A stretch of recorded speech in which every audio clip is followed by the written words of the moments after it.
क्या सच में महाभारत का सबसे शक्तिशाली योद्धा आज भी हमारी ही धरती पर भटक रहा है? क्या उसे अमर होने का वरदान मिला था या अमर होने का सबसे भयानक श्राप? आखिर क्यों लोग आज भी दावा करते हैं कि उन्होंने अश्वत्थामा को साक्षात देखा है? इस वीडियो में हम जानेंगे शास्त्रों में वर्णित अश्वत्थामा की पूरी कहानी और उनके जुड़े कुछ ऐसे रहस्य जो आपके रोंगटे खड़े कर देंगे। नमस्कार दोस्तों, मैं आपका स्वागत करता हूं शास्त्र सनातन ज्ञान में।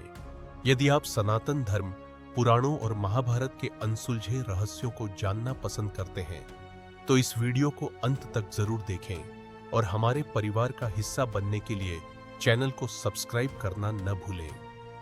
अश्वत्थामा महान गुरु द्रोणाचार्य और माता कृपि के पुत्र थे। मान्यताओं के अनुसार जन्म के समय उनके कंठ से घोड़े जैसी तेज हुंकार निकली थी, इसलिए उनका नाम अश्वत्थामा रखा गया। महाभारत के अनुसार वे जन्म से ही एक दिव्य मणि के साथ पैदा हुए थे। यह मणि उन्हें भूख, प्यास, बीमारी और किसी भी नकारात्मक शक्ति से सुरक्षित रखती थी। वे न केवल एक अत्यंत पराक्रमी योद्धा थे, बल्कि वे सभी दिव्य अस्त्र शस्त्रों के परम ज्ञाता भी थे। लेकिन फिर ऐसा क्या हुआ कि एक महान गुरुपुत्र भटकता हुआ साया बन गया? महाभारत युद्ध के अंतिम दिनों में जब कौरव सेना हार के कगार पर थी, तब अश्वत्थामा क्रोध और प्रतिशोध की आग में जल उठे।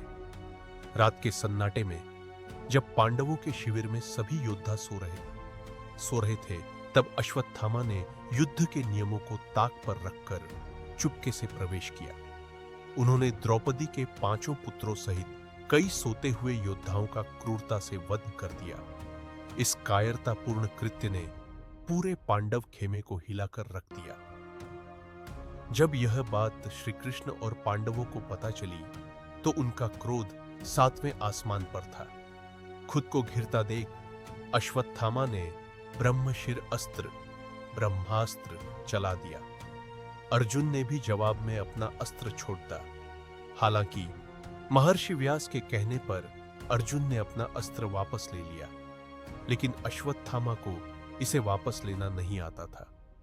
क्रोध में आकर उन्होंने उस विनाशकारी अस्त्र को अभिमन्यु की पत्नी उत्तरा के गर्भ की ओर मोड़ दिया, जहां भविष्य के राजा परीक्षित पल रहे थे। तब भगवान श्री कृष्ण ने अपनी दिव्य शक्ति से उस अजन्मे शिशु की रक्षा की।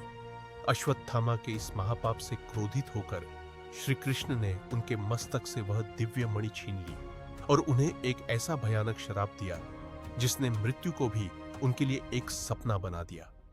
श्री कृष्ण ने कहा, तुम हजारों वर्षों तक इस पृथ्वी पर अकेले भटकते रहोगे। तुम्हारे शरीर से हमेशा खून और मवाद बहता रहेगा। तुम्हारे घाव कभी नहीं भरेंगे, कोई तुम्हें शरण नहीं देगा और तुम तड़दपते हुए अपने कर्मों का फल भुगतोगे। यही कारण है कि अश्वत्थामा को चिरंजीवी तो माना जाता है, लेकिन यह अमरता कोई वरदान नहीं बल्कि एक दर्दनाक श्राप है। आज भी भारत के कई हिस्सों, विशेषकर मध्य प्रदेश के असीरगढ़ किले से हैरान करने वाले दावे सामने आते हैं। वहां के स्थानीय लोगों का मानना है कि आज भी हर सुबह इंसानी पहुंच से पहले कोई रहस्यमयी लंबा चौड़ा व्यक्ति उस प्राचीन शिव मंदिर में पूजा करके ताजे फूल और चंदन चढ़ा जाता है। हालांकि इन दावों की कोई वैज्ञानिक या पुख्ता ऐतिहासिक पुष्टि नहीं है। इन्हें जनश्रुतियों और अटूट लोक विश्वास के रूप में ही देखा जाता है। अश्वत्थामा की यह गाथा केवल एक रहस्य नहीं, बल्कि मानव जाति के लिए एक बहुत बड़ी सीख है। यह हमें सिखाती है कि क्रोध और प्रतिशोध में लिया गया निर्णय, चाहे व्यक्ति कितना भी शक्तिशाली या ज्ञानी क्यों न हो, अंततः उसका पतन ही करता है। शक्ति और सामर्थ्य तभी पूजनीय है जब उनका उपयोग धर्म और न्याय के मार्ग पर किया जाए। तो दोस्तों, आपकी इस पर क्या राय है? क्या अश्वत्थामा वास्तव में आज भी हमारे बीच भटक रहे हैं या यह सिर्फ सदियों पुरानी एक लोक कथा है? अपने विचार हमें कमेंट बॉक्स में जरूर बताएं। अगर आप महाभारत की अनसुनी कहानियों का पार्ट 2 देखना चाहते हैं तो कमेंट में पार्ट 2 लिखना न भूलें। वीडियो को लाइक करें, दोस्तों के साथ शेयर करें और शास्त्र सनातन ज्ञान को अभी सब्सक्राइब करें। मिलते हैं अगले रहस्यमयी सफर में।